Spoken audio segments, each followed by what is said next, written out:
Shalom, saudara yang dikasihi Tuhan.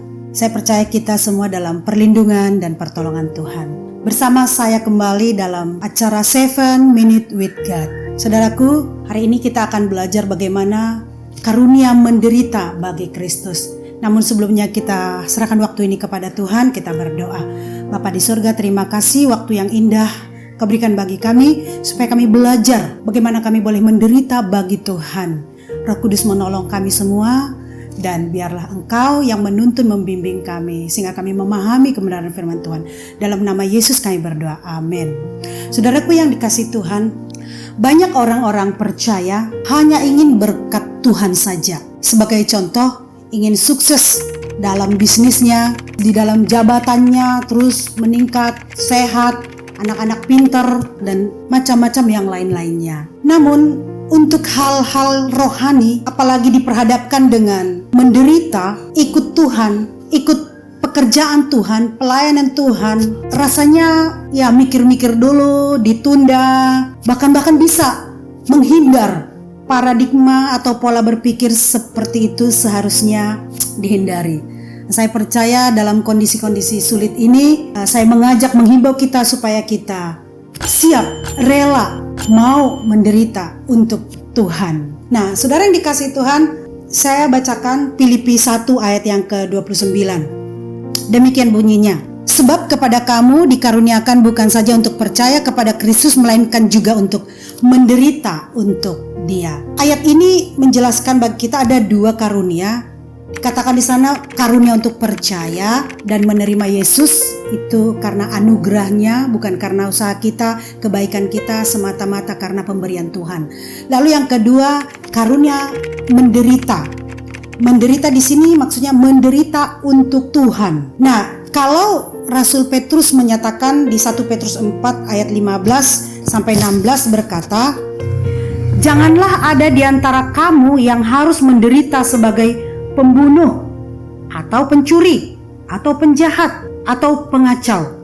Tetapi jika ia menderita sebagai orang Kristen, maka janganlah ia malu, melainkan hendaklah ia memuliakan Allah dalam Kristus."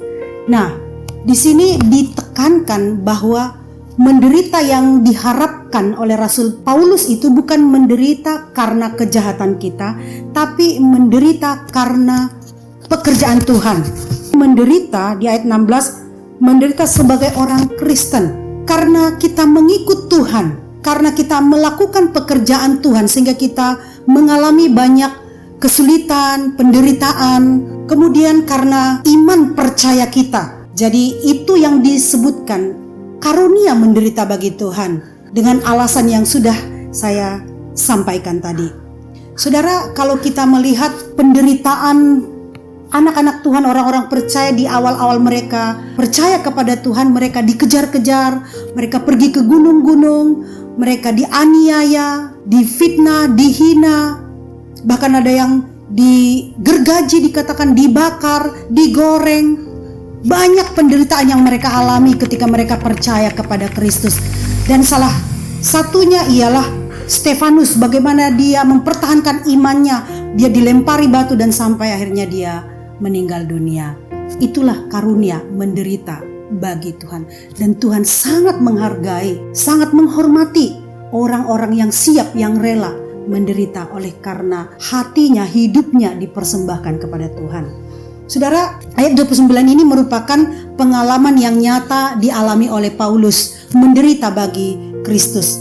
Bahkan ketika dia makan, dia harus bergumul, berjuang dengan tikus-tikus yang ingin merebut makanannya itu. Dan sepertiga hidup Paulus ada di penjara. Itu luar biasa. Tetapi ketika dia di penjara, dia tahu itu karunia. Dia tahu itu menderita bagi Tuhan dan untuk kemuliaan Tuhan. Dan dia tidak bersungut-sungut. Bahkan karena penderitaannya di dalam penjara, pemberitaan Injil, pelayanan, iman orang-orang yang dilayaninya semakin bertumbuh, semakin kuat, semakin kokoh, semakin mereka dewasa di dalam Tuhan. Saudara yang dikasihi Tuhan, ada 3 hal orang percaya selalu berhubungan dengan penderitaan. Yang pertama itu karena iman percaya kita.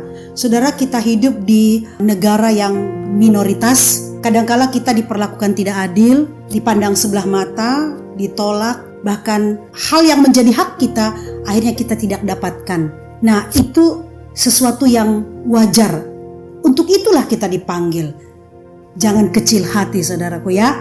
Kemudian yang kedua, berkenaan dengan karena kita hidup benar, menjaga kekudusan kita. Kita sering mendapatkan ejekan. Iya, dikatakan sok kudus lah. Lalu kadangkala dikatakan bahwa harus gaul, harus ikut zaman, ya harus berbaur dengan orang-orang yang di luar daripada orang yang percaya yang selalu menggoda kita. Suatu kali ada seorang pemuda bilang, ketika saya bawa Alkitab saya diejek, sok kudus.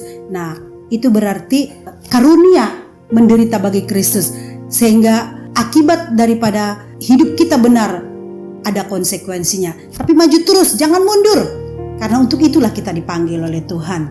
Nah, yang ketiga, melakukan pekerjaan Tuhan. Iya, banyak penderitaan, banyak kesulitan, tantangan yang kita hadapi di dalam pekerjaan Tuhan.